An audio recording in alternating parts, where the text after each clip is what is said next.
is huge. I mean, it's like a man. It's big. Kane's son.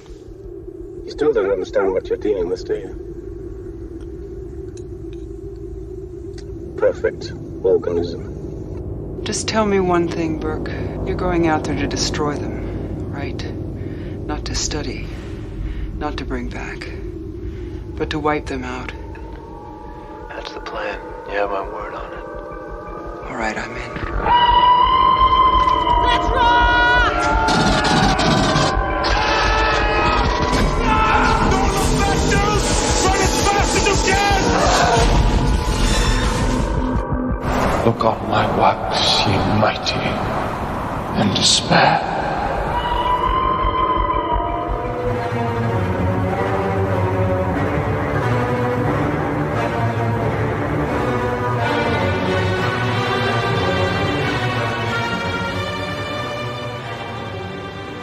Welcome, everyone, to Perfect Organism, the Alien Saga podcast. I'm Patrick Green, and I'm joined by Christian Motzka and our very special guest, who is on for the first time, but will be a voice I'm sure most of you will know well, Mr. Adam Zeller. Welcome to Perfect Organism.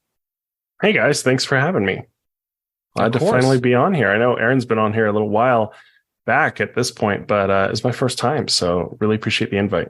Yeah, and of course, before we get rolling, tell everybody why they know your voice already. So if you listen to other Alien podcasts, I'm with the AVP Galaxy podcast, which I've been on since 2013. So I've been doing that for about 10 years. We do the show with a number of other co-hosts. Christian, we've had you on a couple times, and those have been awesome episodes. But I'm usually on with Aaron Percival, who's the co-administrator for the site, AVP Galaxy. And so he brought me on board, and I think my first episode was Aliens, Colonial Marines. So that was an interesting one to start on. And we've just been going at it ever since. So that's pretty topical, I'd say. You know, Aliens, Colonial Marines, that's what we're here for today, too. Full circle, right? I mean, I have heard some feedback on this one. Like, this does a lot of things right that Aliens, Colonial Marines should have. Which I guess I'm giving away the topic a little bit here. Yeah, well, spoiler alert. Hopefully they've read the name of the episode they're going to listen to. So, oh yes, I suppose they probably have. Sometimes people just click on it. You know, they don't know what they're getting. They're just going to see what there is. But tonight, speaking of spoilers, we have had a long conversation about this. We would like to spoilery some things, but not major plot twists and things like that. But we're going to be talking about some themes that come up in the game that might not be apparent within the first half hour of playing it. If you're anything like me, you spent the first half hour, you replayed that half hour about 3 times just to learn the fucking commands, because it's a very complicated game, in my opinion. But past that, the game does some really interesting stuff with lore, and especially addresses some expanded universe stuff in cool ways. So we're going to talk about some of that tonight. If you're not comfortable with that, totally fine. Go pick up a copy of the game if you're a game fan. And if not, you can go on YouTube. I'm sure there's probably a lot of compilations out there of people playing it. It's something that we really recommend you do check out, just as an Alien fan. But we're going to be spoiling some stuff tonight. I don't know why I keep saying spoiling some stuff tonight. So just be warned. Before we go on any further, though, Adam, when we have somebody on the show for the first time, we always kind of give them this softball question. And that is, how did you get into Alien in the first place? What's your history with this franchise? And, why are you here tonight, basically? You guys have that tradition too, huh? So yeah, it's the first time I've done this, though. So really, when I was young, I think it was the Kenner toys. Just seeing those at KB Toys in my local mall, I would be like, what are these monsters? What is this? This is just so interesting and unlike anything else I'd ever seen before. And there were these other instances where I would just see something related to Alien and not really know what it was. I think my parents took me to Disney World when I was young, and I went to MGM Studios at the time, now Hollywood Studios, and they had the Nostromo segment on the Great Movie Ride. Only time an R-rated property has ever been represented at a Disney park, I think, ever in history. Hopefully not the last time either. But that, just going through that as a kid, just really fascinated me. Even going to restaurants like Planet Hollywood, I would see these props from Alien. I would see the VHS cover and the when I went to Blockbuster Video, and my parents were like, "You're not old enough to watch this yet," or whatever. I think my first time I really got into it after the Kenner figures was the video games, honestly. I think playing the Capcom arcade game of AVP, as well as on one of my first laptops, I had AVP 99 and then AVP 2, which I believe was 2001. And those really got me into the franchise. And it's kind of how I discovered AVP Galaxy as well. I mean, the site was kind of started as a resource for people that were into AVP 2, which is a popular PC game at the time. And it really kind of grew with the hype that was building for the AVP movie, which was in the works at the time and eventually would come out in 2004.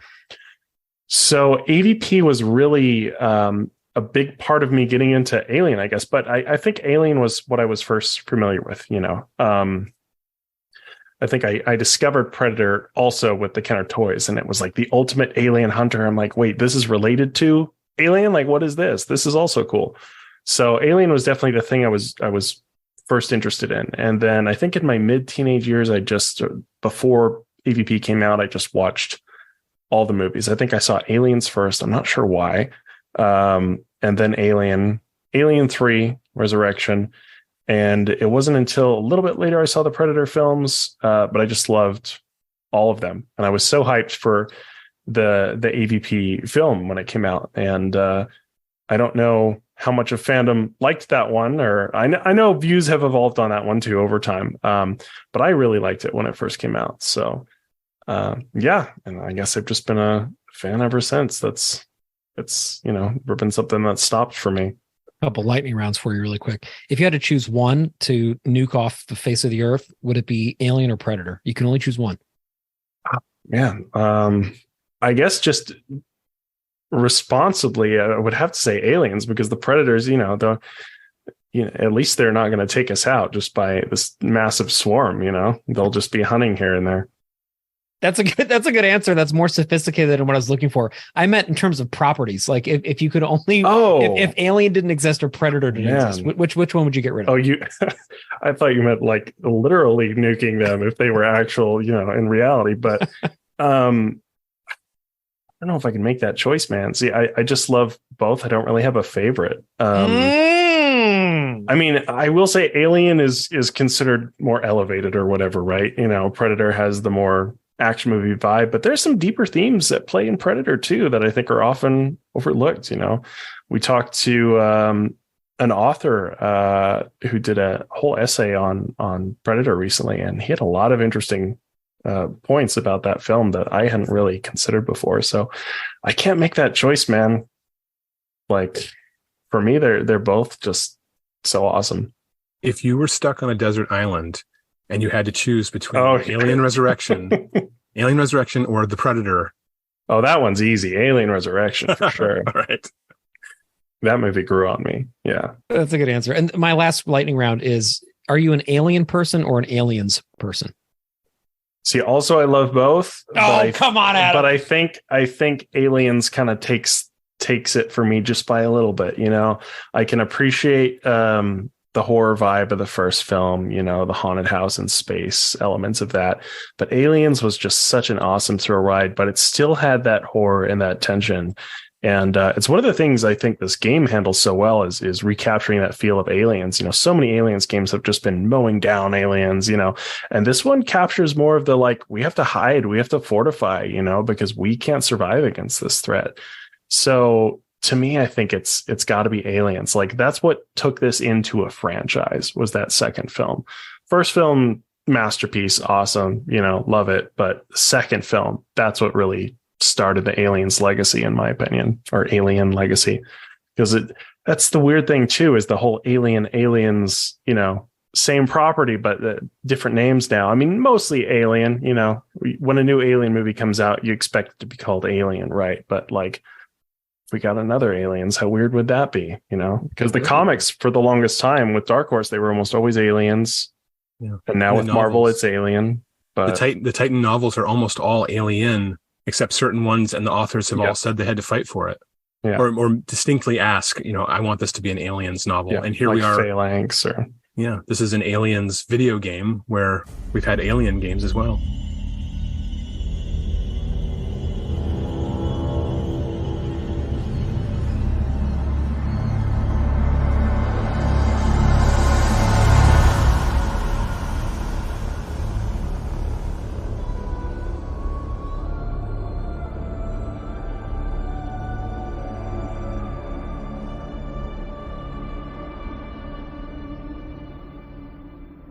It is interesting. And I think that's a good segue for us to get started tonight.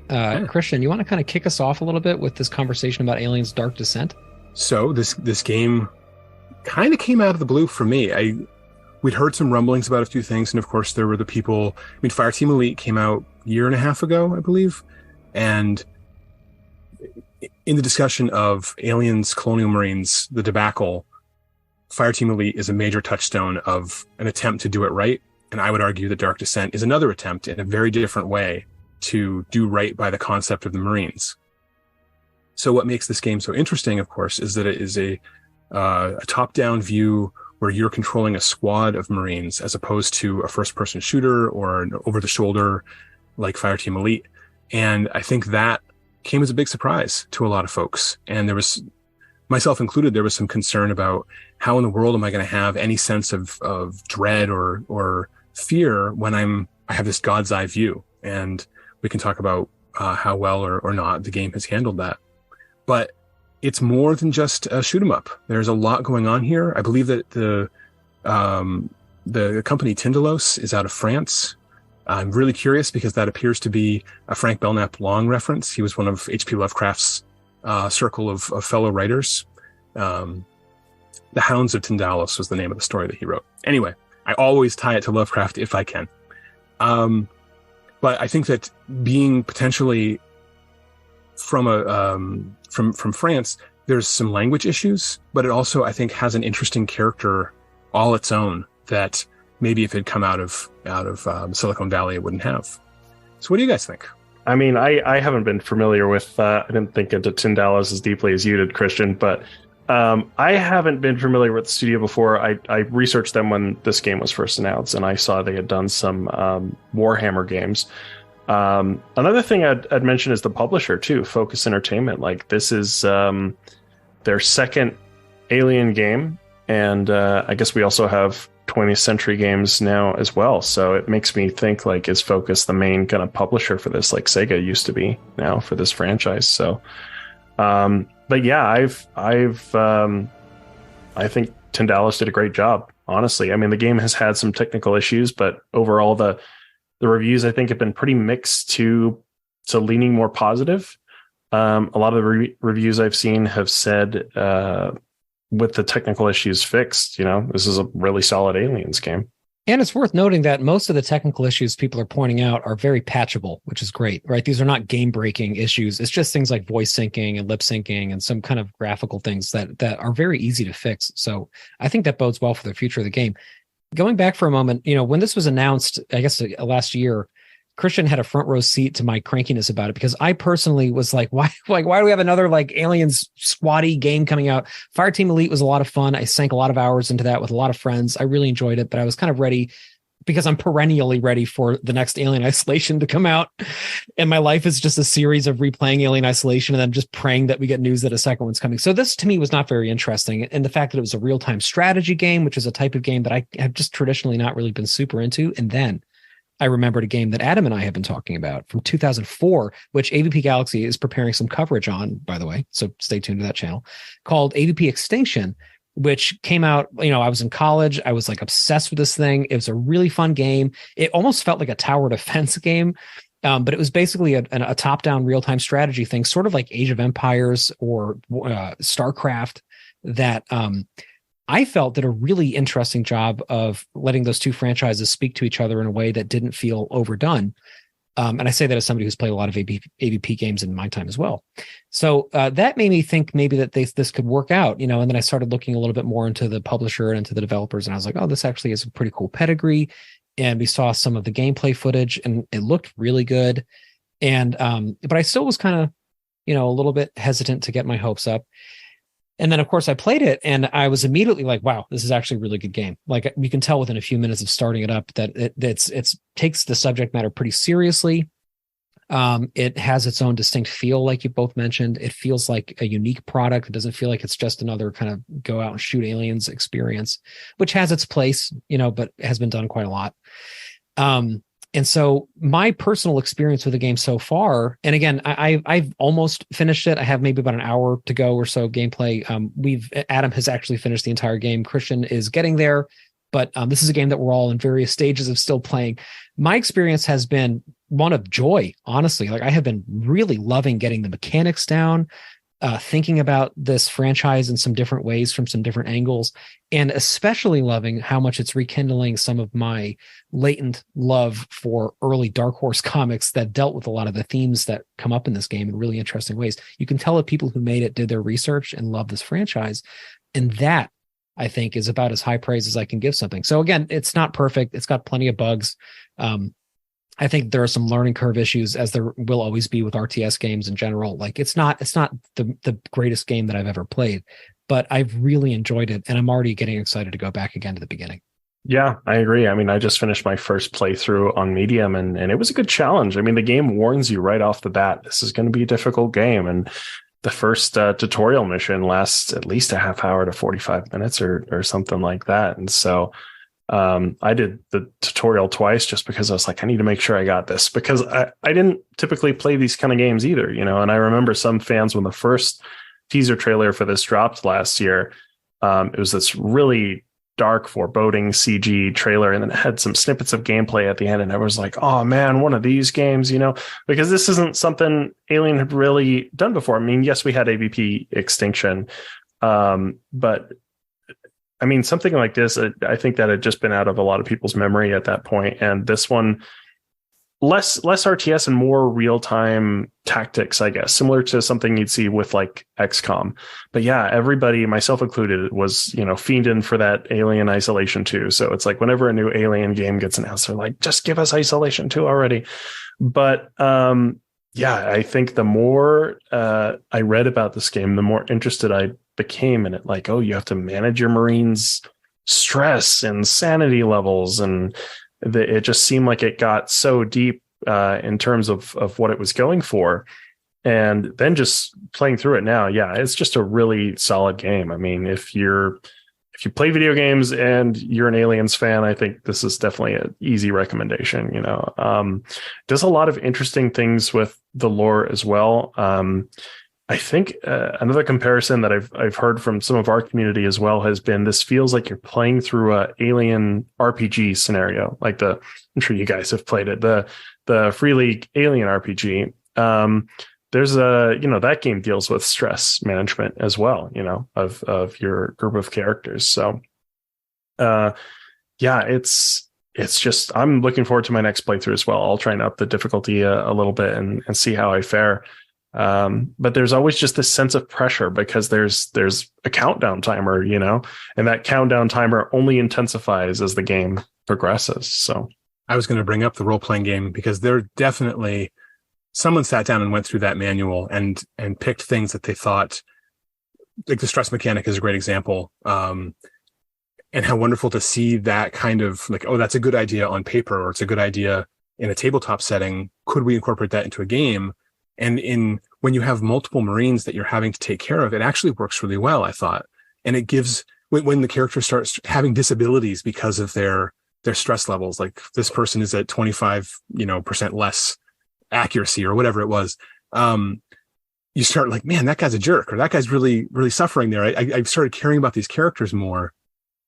The other one that I can't help but feel was a slight influence was Gale Force 9's Another Glorious Day in the Core miniatures game, where you have all the Marines from Aliens, and, you know, it's a tabletop thing.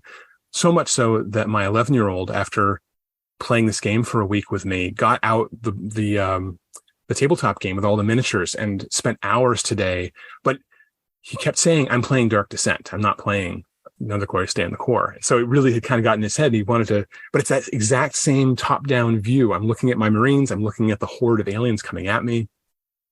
So we're seeing some contemporary things that potentially were influences on them. I still maintain there's a fairly large Isolation influence on this. Everything that has come since Isolation, comics, novels, and video games, they just can't help themselves. That is such an iconic piece of alien lore now. So the visual language, for all that Dark Descent is very beautifully recreating aliens, which I'm so happy about, when we're on the Pioneer on the space station, there's some wonderful Alien Isolation extrapolations of the Nostromo.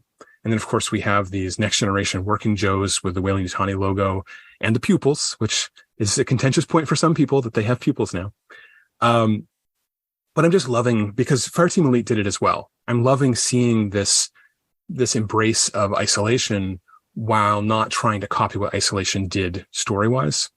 So, but yeah, there's definitely some influences with isolation, and like one of the revolvers you have is straight from isolation. Of course, as you mentioned, you have the formerly Seegson synthetics. That came from isolation. They mentioned Seegson in the game. As far as the RPG as well, like there's a few direct callouts. I think one ship that's there is directly from the RPG.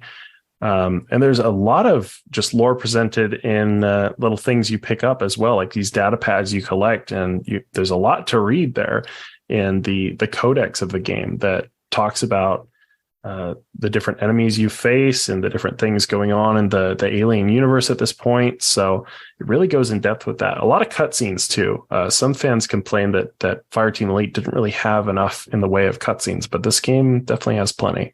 Just quick, that's actually something that I was critical of at first in the trailer, because it seemed to be a trailer made of cutscenes, and then you'd see a little gameplay and, get a little skeptical. Like, well, what are you trying to sell me here? And then you get the game, and sure enough, without it being boring, without it being distracting, there are some wonderful moments that take us out of that top-down view, and just some great artistry went into that. So I was glad for that too. Yeah, and I think you hit the nail on the head with why those cutscenes feel so earned, because this top-down viewpoint that we have can start to feel, I don't even want to say it because it's such an obvious pun, but a little bit alienating, because we get so far removed from the action sometimes. And I find myself like frequently pushing my right thumb in to like get closer, because I just want to like see what's going on more. But the game really, de-incentivizes that, because you need to be able to have a wide out view of your surroundings, and you have to be able to plan things and put resources in the right place. So the cutscenes really work for me because they rehumanize the activity a lot. And they're really beautifully made, except for the freaking lip syncing, which really feels like an easy thing to fix. And I just want to say, Focus Entertainment, and Tindalos, if you're watching this or listening to this right now, I'm going to throw another one in the pot. Please fix the lip issues, because that is the only thing that draws me out of the immersion during those cutscenes, because they're so well made. I want to go through a little bit of the kind of setup for the game also. And before I do, just to comment on something that both of you talked about vis-a-vis the RPG, which I'm also a huge fan of and have been lucky enough to play quite a bit. When you're playing a real-time strategy game, which is, I think, the genre this would fit into, what you're basically doing is you're taking away the turn-based strategy environment that a lot of other video games have, but especially a lot of RPGs have, because you can't be simultaneously talking over one another, making decisions for your characters, playing together around a table, right? So the idea with this is it allows time to continue to move, so that you're making those tactical, planned-for decisions in something like real time. But what's nice about this game is it has this slow motion mechanic that I love, that when you pull up your inventory management stuff, the action is continuing to go. So it's not turn-based. It is real-time-ish, but you're able to make some decisions on the fly that feel really cool. And one other thing I want to call attention to is, although I'm not a huge RTS guy, I am a big roguelike playing person, or Metroidvania kind of thing. I really like games like that quite a bit. And this has a lot of roguelike elements to it, which I love. It has permadeath for Marines, which becomes a real problem as the game goes on, because like they start dying quite a lot. You can be extracted from some of the missions, which is really cool. But in general, like a lot of the ways that things play out is, especially if you're like me and you're awful at it, you end up really poorly resourced. You haven't like spec'd your players out properly. You have put way too many points into like medicine and not enough points into supplies. And all of a sudden you're really outgunned and you're surrounded, and you have to figure out a way to resource manage. And you have some Marines who are wounded and some Marines who are too stressed out. And you're trying to build a fucking fortification to take a nap for a minute, but you can't because you don't have any more welding tools left. It's just a really cool real-time environment that I find very enjoyable.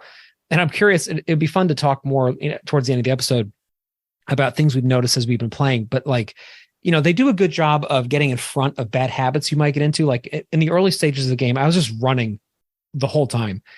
largely because I get bored quickly and I just want to be able to move, but also just because it's like, why not? If I can run, like, why would I crawl around? And then you realize that, well, when you're running, you can't fire your weapons.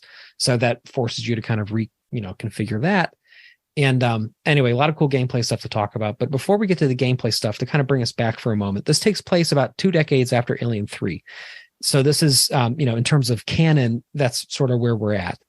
And it takes place surrounding the setup for the game is that you're surrounding this Weyland-Yutani owned moon colony called Lethe. And there's been an outbreak. And in the midst of this outbreak, this administrator, who we get to know very well and who will actually be coming on our show, which is very exciting, she the actress, not the actual deputy administrator Hayes, she activates this thing called the Cerberus Protocol to eradicate this nascent infestation. So the Cerberus Protocol launches into effect all of these planetary defense systems that, bomb the ships that are surrounding the ship that she is on. One of them is the Bentonville, which is like a very heavy-handed commentary on Walmart. The other one is the Otago, which, again, like, sometimes people say Otago, sometimes people say Otago. Just that's another easy patch. Just fix that, please. But like the Otago, of course, is housing all of these colonial marines. And we end up on this Otago because it survives this crash down to the planet's surface. And that kind of becomes our home base. And then we're introduced to a lot of the core mechanics of the game. We have like a biopsy station. We have a medical station. We have an armory.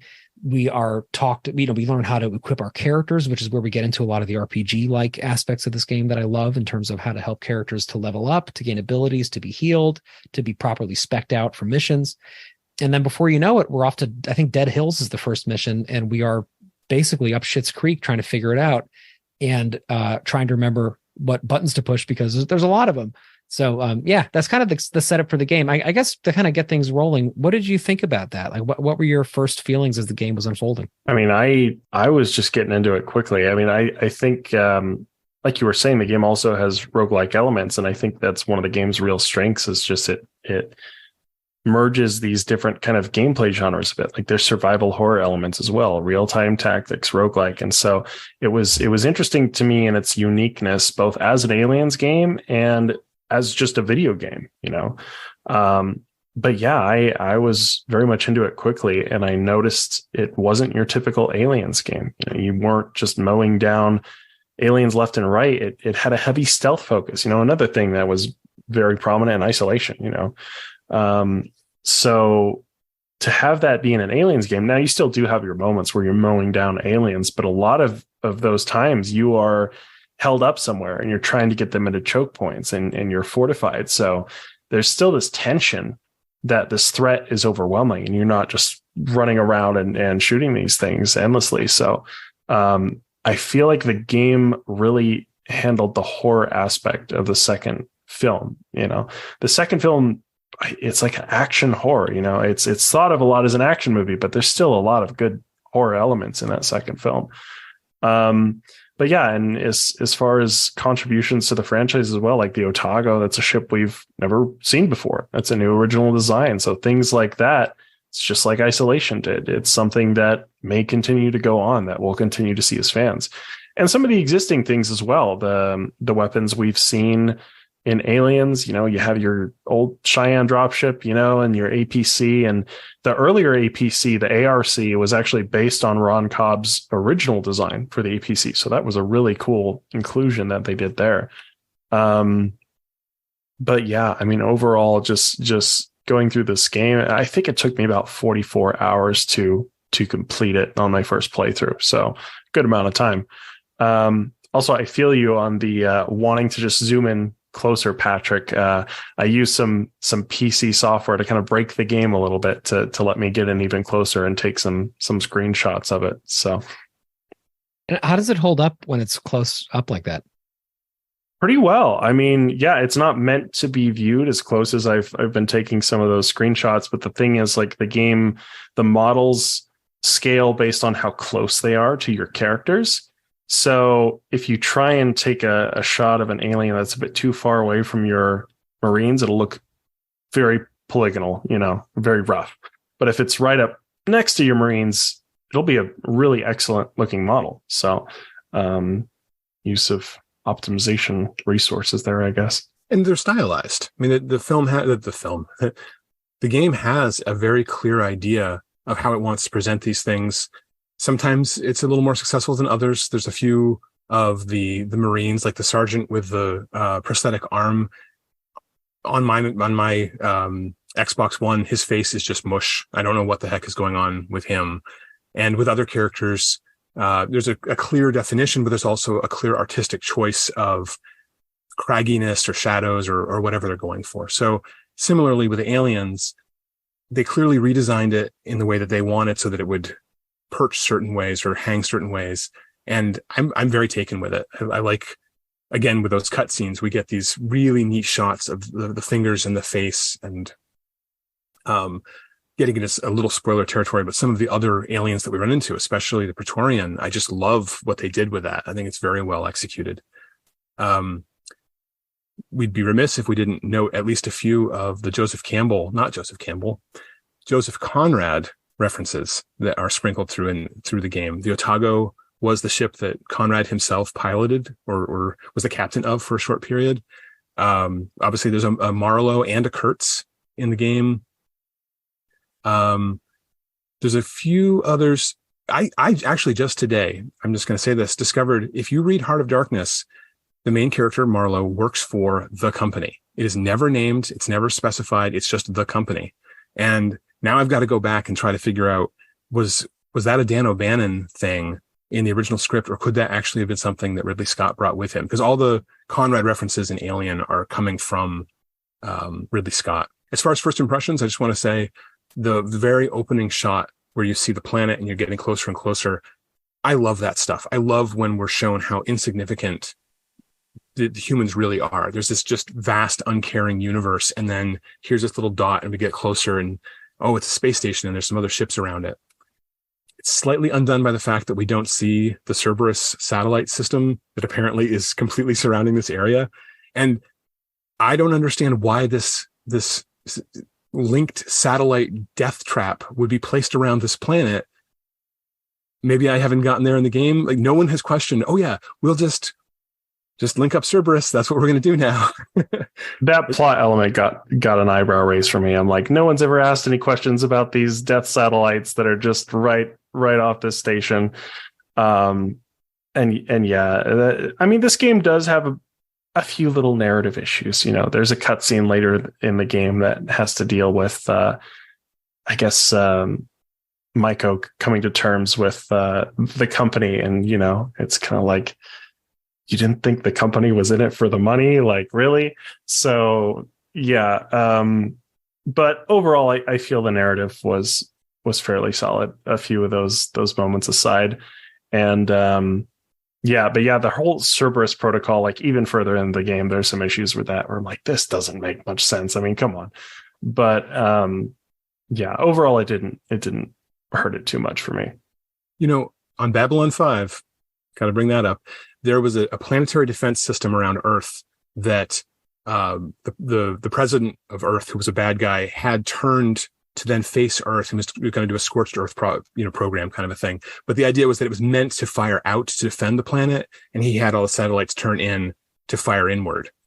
If they had gone with something like that, okay. But the planet Lethe doesn't strike me as a big enough place. Although I'm going to pause there for a second.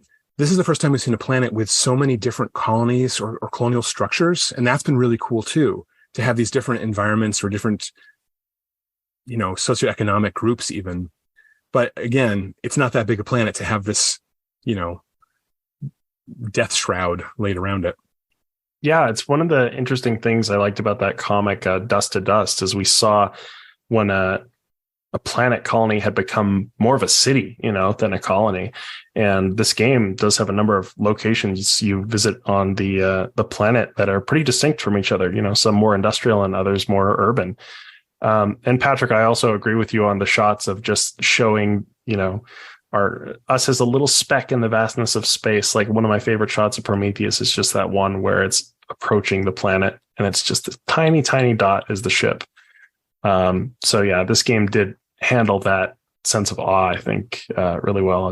Yeah, and it reminds me a little bit of how Isolation deals with that same concept too, in terms of the Sevastopol, which becomes such a gigantic place for us as the player because we spend like fucking 1,000 hours every time we play the game in it. But then when you step out of it for the amazing sequence towards the end where you do that spacewalk, you feel just the incredible enormity of everything else surrounding it and this real sense. Part of why I love isolation so much is it makes me feel so incredibly isolated. And those moments I think really ring true. And I get those moments in this game as well, which is cool. I got to say, maybe it's because I'm a softie, but to me, the whole Cerberus thing makes sense because it's Weyland-Yutani, which is ruthless. And they were engaging in, things that might have needed to have been, summarily eradicated had they gotten out of hand. So similar to like if a lab were working on, the atomic bomb, like the Trinity Project, for example, right? Like I'm sure they had some kind of protocol in place to like shut it down.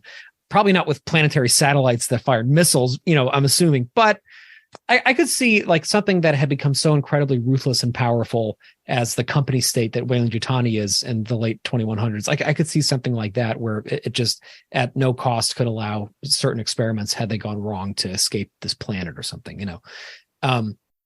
That being said, who knows? I think whenever I play something new or watch something new, I'm always like trying to find ways to justify it for myself.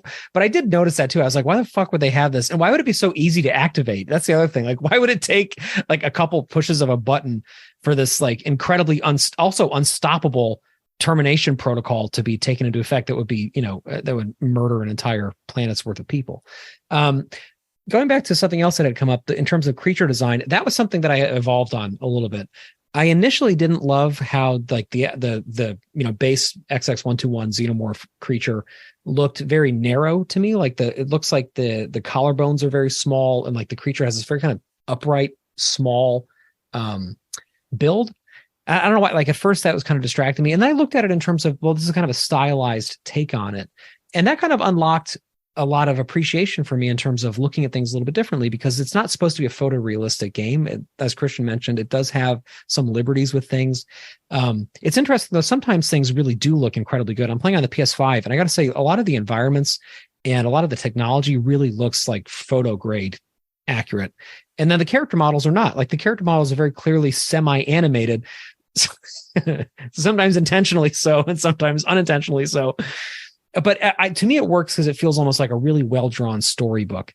And then, of course, getting to see the Praetorians in this was so cool, too, which is another, talking about Dark Horse, that's a much more recent Dark Horse thing. Getting to see some of Tristan Jones' work in this that was really cool, So, yeah, I think that the designs of the creatures are really cool. And towards the end of the game, we get to see another iteration of the creature that I won't give too much away, but that really gave me chills when I first saw it. I thought it was really cool. Interesting. Also going back to something Adam was talking, I think Christian was talking about vis-a-vis the Joseph Conrad stuff. It's interesting that, Adam was actually talking about this too, that the Kurtz character in this is Marlowe in the game. An interesting little flip-flop there that may or may not have some philosophical significance. Yeah. I was just going to say the Marlowe thing, that was also used as a reference in AVP 2010. The Marine ship in that one was called the Marlowe. So I guess a bit of a reuse of that one. Only so many Conrad names you can pick from, right? That game's good. And again, Isolation used a whole pile of Conrad, so they maybe used more than they should have because they didn't leave a lot of scraps. I had not noticed a date in the game for when this was taking place. Maybe I missed something. Because with the exception of the ARC instead of the APC, and you're right, it's wonderful to see that Ron Cobb design animated, moving around, and how liberating to be able to say, fuck it, I'm out of here, call the ARC, let's drive off. I said that many times in my playthrough of the game. The gear, the Marines gear, and even the pattern of the conflicting paint scheme between the armor and the camouflage are very, very well done, very, very accurate to Aliens. Not perfect, there's a few things here and there, but way more than any game actually that I can think of, that level of fidelity to how things looked in Aliens. But Aliens is 2179. They clearly reference the riots of 2177, but you're saying it's another 20 years into the future? It's 2198. Wow. I don't know what this fixation is, because Fireteam Elite and the Marvel comics as well, everything is trying to do this. Let's jump 20 years in the future and pretend that nobody knows what aliens are. Those are like 2202, right? The Fireteam Elite. Yeah. So a lot of the older AVP games did that as well. Like Oh, really? 10, 20 years after Alien 3, like it's a very common thing in the expanded universe. But yeah, I don't know if this fits with Fireteam Elite in terms of narrative in that regard, because in Fireteam Elite, it's the United Americas Colonial Marines at this point. Like the USCM had been completely reformed, and their technology is quite a bit different than they're using more. It's more of the retro tech, exactly what we saw in Aliens. There's a few elements brought in from even Aliens Colonial Marines that were pretty cool. Like the plasma rifle that they use in this game was the one from Colonial Marines. So that was kind of interesting to see, like that older, chunkier lo-fi tech being used in this game, as opposed to Fireteam Elite, which also had elements of that, but I felt they took the technology in a bit more advanced direction with that game as well.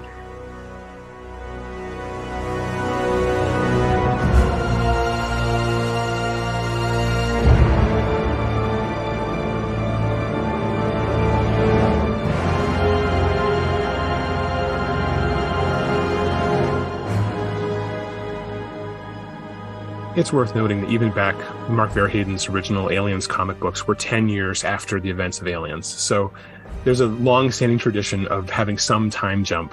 And I think that, especially back then, the idea was, well, if we give them 10 years, then any sequels they make can fit right into there, and our continuity won't be disrupted at all. Which, of course, didn't happen, but that's okay. But when you have multiple sources that sometimes agree, like both Fireteam Elite and Dark Descent are referencing back to the Alien RPG. And so we have these novels that are tying into the RPG and then pulling from Fireteam Elite, to then have these two things not actually agree with each other. It's sort of interesting. And obviously the Marvel comics have just struck off on their own. They're doing their own continuity separate from anything else, except for referencing Alien Isolation, of course. But I think, I don't think it's actually going to be any problem for anyone unless you really need every line to connect. But Dark Descent and Fireteam Elite are very different visions of how the future goes. I'm doing a little hard-hitting journalism here on a wiki that I'm sure all three of us have edited things so take it with a grain of salt.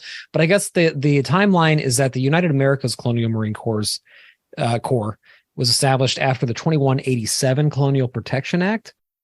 So the Colonial Marines, the USCM Colonial Marines, predates that from 2101 to 2186, and then starting in 2187, it gets reorganized as the United Americas Colonial Marine Corps. So I guess this could fit if you put it right in the 2180s, early 2180s. It could potentially. I already forgot what year. Wait, what year did I say this takes place? This is 20. I thought you said 2190 something. 20 years after Aliens, I think is what you said. But I haven't seen definitive dates either. I mean, maybe I missed something too, Christian, but in Fireteam Elite, like the dates are there. Like they really are. Dates, right. Documents are dated. Right? Yeah. 2198. That must have been in some kind of press release, because if you type in what year it takes place, it comes up in a few different spots. I don't know. Anyway, it's within a pretty narrow time range, so it's not like, a world changing issue. But I'm glad that you're pointing it out, because it's worth talking about. If there was something I could change about this game, I would love to be able to turn off the repetitive, randomly generated, like, hustle, go, go, go, all those kinds of Come phrases. on, you worms! Yeah. Like, oh my god, you slugs! And sometimes slugs, right. we'll get a couple in a row and be like, I think they're not following us anymore. Go, go, go. Like, are you whispering or are you yelling at me? Which are you doing? Because if I could turn those off, that would be nice. So that's been a pretty common point of feedback that they've seen. And the PC version actually got its first major patch with a lot of tweaks and fixes. Consoles have not received that patch yet, but that's one of the things they addressed. They toned down the number of voice lines in those scenarios that you're talking about. Another issue I'll bring up, in case anyone from Tindalos or Focus listens to this, is the cultists. Specifically, there are these interesting members of them called the Guardians, which are kind of outfitted with these bodily devices that allow them to have a chest burster in them for a longer period of time and kind of live among the aliens with that tech. And their voice lines for the majority of the game, I don't know if it's like this for you guys too. They just sound like the regular cultists. So it's weird because you have like these scary looking guys with the sci-fi outfits, and they're like, get the non-believer or whatever. And I'm like, is he supposed to sound like this? So they've got their mouths covered. At the very least, there should be. Yeah, that doesn't quite match up. And sometimes it sounds scary though. Sometimes they're like, "Come talk to me."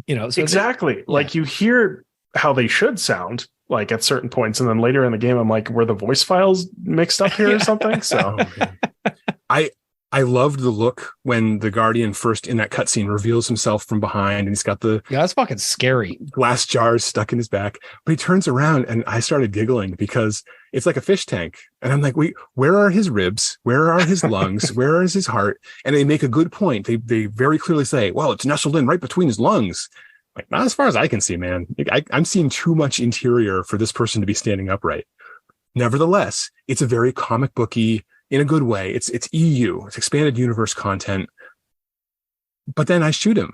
He turns around, he's, dramatic reveal, and then, boom, that guy goes down. And that's, sadly, that is a one other, I don't know, certain, what I thought were going to be bosses or more difficult foes, including a couple of queens, they got mowed down pretty quickly. Yeah, that's true, but it's also a nice break though. This game's fucking hard, Christian. Yeah. Don't give him any ideas. I was surprised how quickly the queen showed up, like at the end of the first mission after the prologue. I was like, really? Already? Okay. But she shows up a few times, so that was good to see as well, because sometimes you don't see that as much in Alien games. You have like your one big fight with the queen and that's it, but this time there was a number of them, so kind of liked that. Going back to Pioneer Station was such an interesting experience to see it all hived up. And I went back and was replaying the beginning part, and it's like, wait a minute, this is the room. There's the room where you have to try to shut down Cerberus. When we see it the first time, of course, it's pristine. It's all just as it should be. And then the next time we see it, it's almost unrecognizable just outside of the Queen's lair. And that was just nice. It was good to see that kind of thought process of you should be able to recognize the location and yet at the same time find it alien. Yeah, and I think the level design in general just bespeaks a really good attention to detail in this game, which is important because it's so specific to the way the game is played, like understanding where the hive entrances are, understanding where you have the ability to create fortifications, understanding how to be able to exit and enter things, understanding how to get the ARC or whatever you're able to get around in to the right place at the right time to do an extraction or to give backup. The levels have to work really well, and I think they do. They feel like real places, not the way Isolation does, which to me still is like the high. To me, the two games that did the best job in the history of games, and I'm biased because they're like two of my favorite games ever made. I feel like Dead Space and Alien Isolation to me nail the idea of having an actual lived in, and like those are the two games where I just, after I've like dealt with most of the enemies, I just like walk around, it's like look at things and take screenshots because they're just so beautifully rendered, right? This game can't do that because it has a way more diverse amount of environments to get to. It's way more geographically distributed. But each environment does feel really lived in and really, real. And it creates, as Adam was pointing out, interesting tactical opportunities for things like choke points or for things like, making sure you have space to back up. I don't know if you guys play like I play, but basically all of my firefights, I walk into blindly like a moron. And then I just start slowly walking back while shooting at the alien because I didn't put my shit down in time. But it's nice to be able to find areas where you can do that, where there's a corridor where you have put a sentry gun down. So, you have a little bit of wiggle room and you can move back and forth. To me, a lot of the gameplay works really well with that. And I got to say, going back to the Guardians for a moment, I did notice that issue, Adam, that you've mentioned, which is sort of hilarious. But I think from a lore perspective, they're pretty cool. I got to say, I think you're absolutely right. They are in fitting with things that we have seen in comics. They remind me of things that we've seen in the Alex White novels. There's a lot of body horror to that idea. And that first reveal, speaking of Dead Space, it looks almost like, Isaac's rig when you see the glowing things in the back and you're sort of like, what am I looking at? And then it turns around and it's a little bit like a kind of a Death Stranding moment, which is another game that's a lot of fun, where you see this little embryonized, thing in the torso. I think they call it embryostasis, right? Which is like stupid. Let's be honest, it's stupid. That's fine. We can call a spade, right? But the way that it's implemented is pretty cool. And the Guardians, I sometimes can be pretty dangerous. But what I like is that they're kind of setting us up for the big reveal of like what the actual big bad guy was the whole time, and what that person was willing to do to not only humans but to himself or themselves in the pursuit of, you know, creating this cult, which to me is really cool because, again, you know, I don't know if, Christian, you've heard of this H.P. Lovecraft character. I don't know, he's some author from Providence or whatever, but I love, as you and I both know, we've done many episodes on Lovecraft and Alien before. Like, a lot of the themes in Lovecraft are the same themes that I love in Alien, and a lot of the things that both, you know, I don't want to call Lovecraft a franchise, but both, you know, what would you call Lovecraft? Oeuvres, outputs, both, you know, whatever's deal with are themes of cosmic horror and, you know, isolation, like we talked about, and what happens when, you know, we lose our minds. And I really like that this game goes there because I did not expect that at all. I was really expecting more of a Fireteam Elite thing, which, again, I love Fireteam Elite. I think it plays a lot less avant-garde with some, you know, lore ideas. I love that Dark Descent, for a game that probably could have gotten away with being a much more just tactical shootery, you know, like let's get some Colonial Marines in there and kill some shit game. It actually isn't like that at all. It's actually kind of poetic in some ways. And it's disturbing. Like that Guardian first revealed to me, like that really got in my head. I was really scared by that. You know, and of course it passes quickly because he's dead within 3 seconds. And then, you know, you kind of get the point. But then towards the end of the game, and again, not to give things towards the end away, we start seeing what a lot of the source of this, you know, evil is. And it also raises some really kind of scary questions, I think, about our place in the universe and what happens when we kind of lose sight of it. And I love that. And then it plays with very ancient themes, which, as you know, Christian and I have talked about for ad nauseum on Perfect Organism, are some of our favorite themes in Alien. And one of those things where if you take the prequels at face value as like David really created the creature, then like they're terrible films from a lore perspective. But if you look at it more like David was just kind of building some new iteration of it based on something that had been there all along, make them kind of work better. There was a lot going on in that, but that's my comment.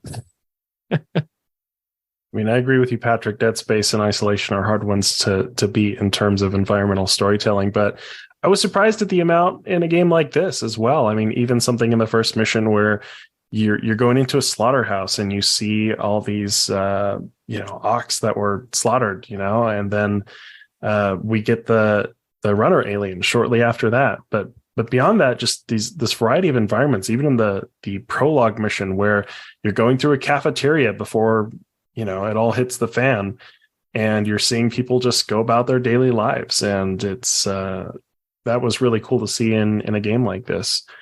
But yeah, the topic of cults, that's something that's appeared a few times in the Alien series. I don't know if I suspected really that it was coming in this game until I started playing it. But yeah, it was in the very first Aliens comic. That was a big topic in that one. So it was cool to kind of see it resurface a little bit for this game. And I felt like it took that topic and it explored it in some interesting ways. And as far as the environmental storytelling goes as well, it does that with the data pads you pick up. You know, you read about the personal lives of these people that worked on this planet, lived on this planet. And I think it just helps to really create this sense of atmosphere for the game. And beyond just that, like the atmospheric effects too, like how you zoom your camera out and you're outside and you can hear the rain, and then you zoom it in and you hear like the hum of the building that you're in, and things like that. I think just creates this really cool survival horror atmosphere that might not be as common in this game genre. I agree with you that it is pretty stylized. Well, not pretty stylized. I would say slightly stylized. Some people made the comparison with like the Dishonored games. I don't think it pushes it quite that far. I think it does make me think of a comic book though. And that plays to its strength, honestly. Like it really reminds me of the old school kind of expanded universe for Alien, which is one of the things that really got me into the franchise in the first place. So we just recently rewatched Star Wars Rebels with my kids. And that's a place where there's a certain level of stylization that you just have to accept that they're going to go for. So when you see Darth Vader, his whole face and helmet are almost exaggeratedly distorted. And part of it is because it was based on an earlier Ralph McQuarrie painting, and partially because the whole thing is a cartoon. And so when I look at the alien in this movie and the way that there are some really harsh angles that don't exist on either the Stan Winston Aliens versions or going back to the H.R. Giger version, it's its own thing that they've decided to create. So I don't know. Once I accepted that, then some things that were looking like limitations, like McDonald's lips when he's talking, I'm like, well, okay, this is just part of this slightly comic booky art style.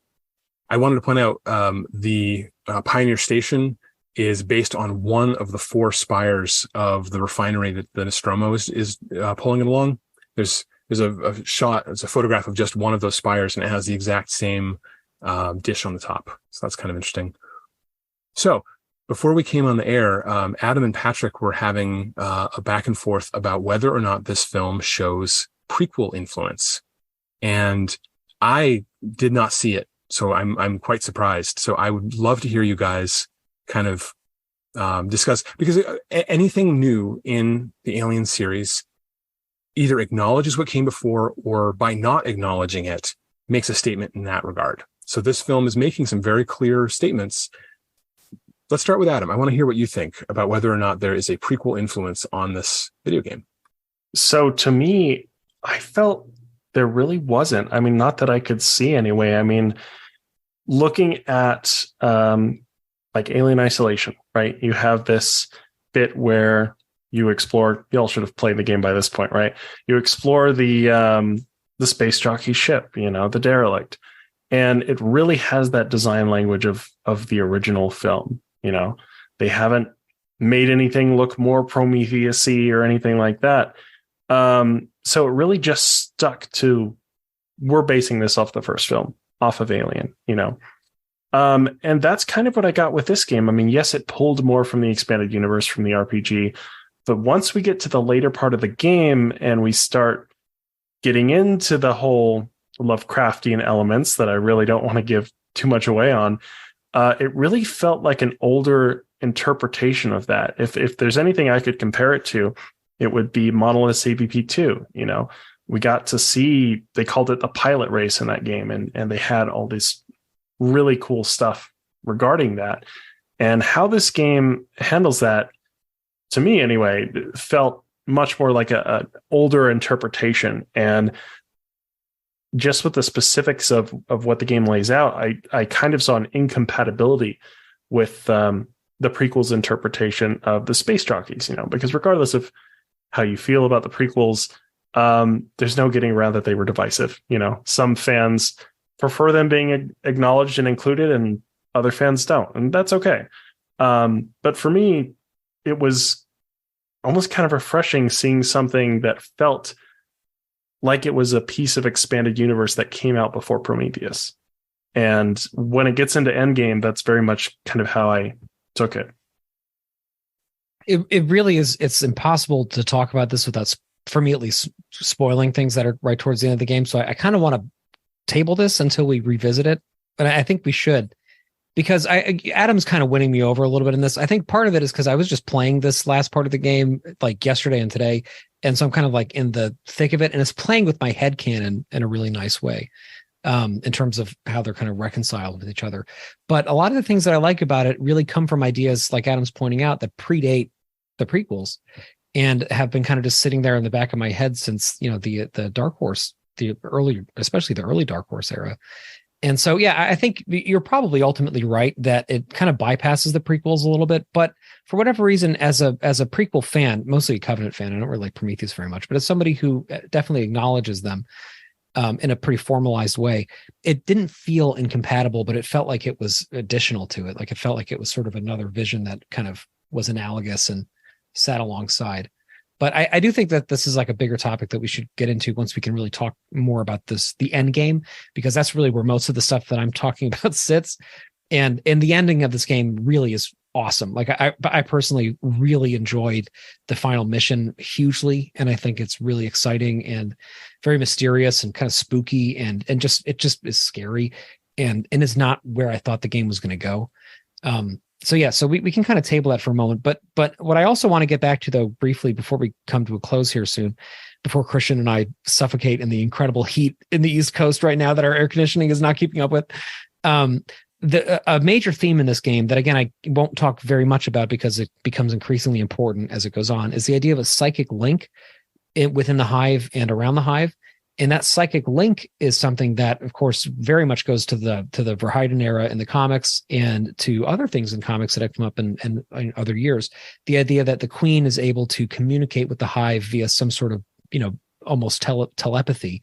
And in so doing can send out signals, whether they be pheromonal or electrical, or in the case of quite a few comic series, and also some of the original ideas for Alien 3 in the form of dreams.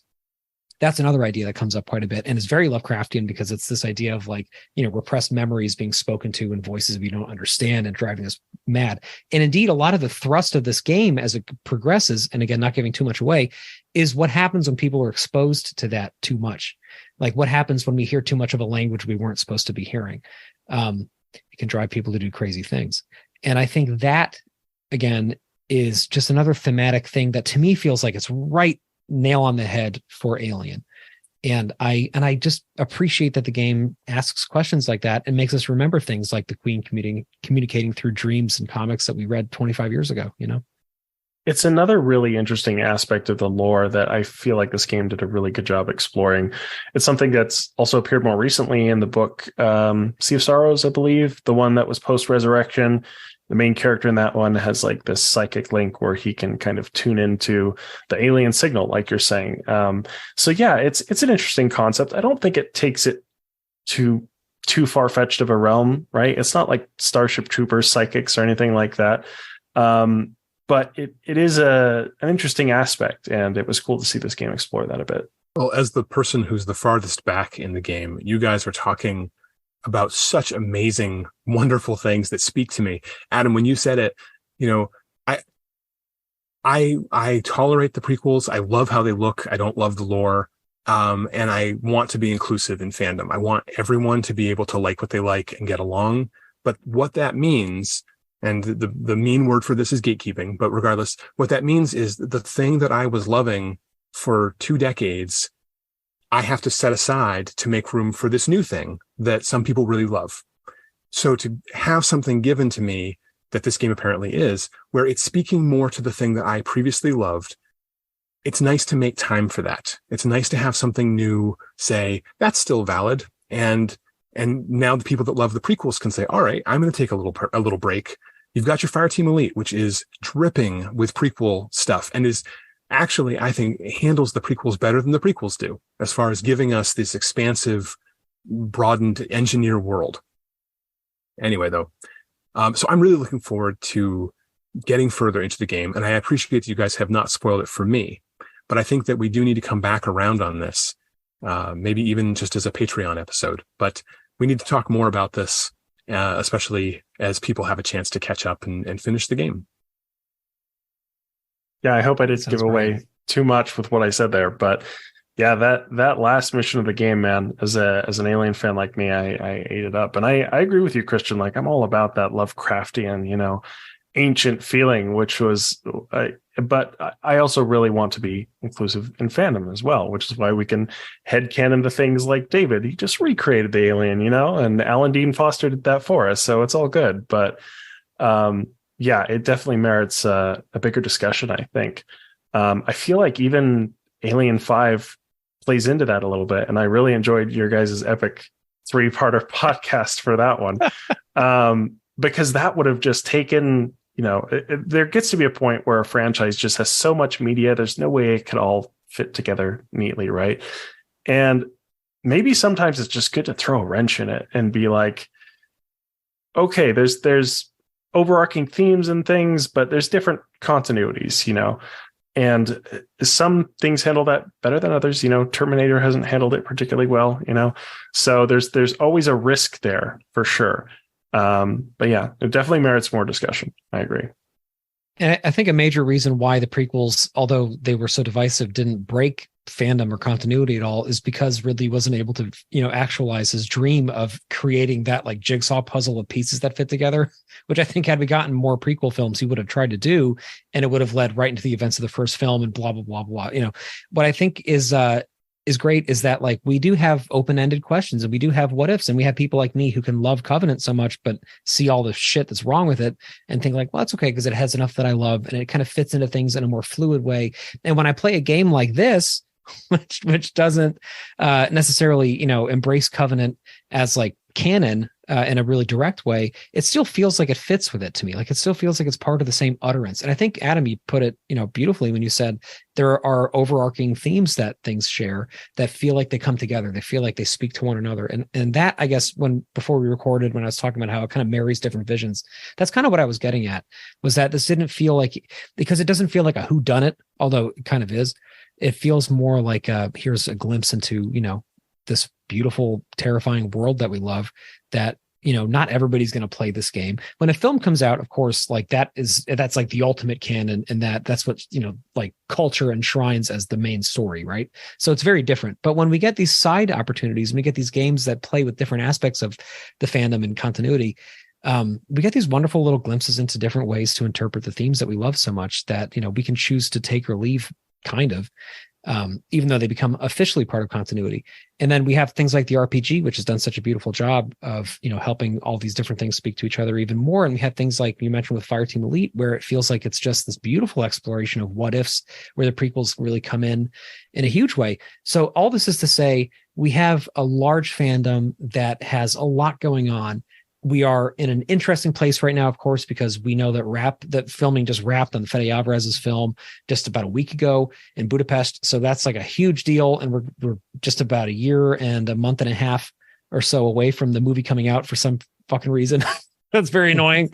But like, we're at the precipice of another big moment. And of course, that is going to be a film. That's going to be a movie that people will see, as we know, in theaters as well as on Hulu. So that's like a cultural moment that will be embraced without just being a game or without just being a comic book. It's going to be a big cultural moment for this franchise. And all I can say is that I hope that Fede treats that film the way that, these people who created Dark Descent treated the property as well, which is like telling a new story that doesn't feel too beholden to anything, that makes us feel warm and fuzzy and terrified. And so with that being said, thank you so much for coming on the show, Adam. I know that we reinforce this a lot, but if you listen to Perfect Organism, you also should be listening to Alien vs. Predator Galaxy, the podcast. It's fantastic. Also, of course, being a member of the forums over there, as we all have been since like 8 presidential cycles ago, and participating on Facebook groups and following on social media, et cetera. You all just do such fantastic work, and you have always been such an inspiration and a beacon to all of us. Even before I was involved in podcasting and involved in PO, I was a fan of what you guys did for years. And so having you here and having people, from your community come on the show, it always means a lot to me as a fan, first and foremost, but also just as a colleague and collaborator that we get to work together on this stuff. Because like I said, it's a big fandom and we all have a really great place in it. So thank you for coming on, Adam. Definitely. Thank you so much for having me. And I've been listening to you guys all the time too. You guys have been doing great work. So back at you with all that.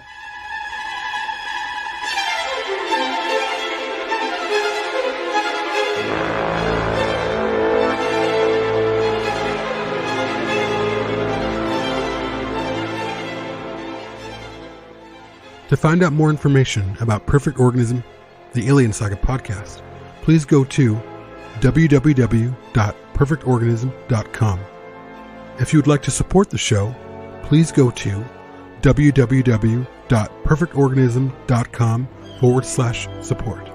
Thank you.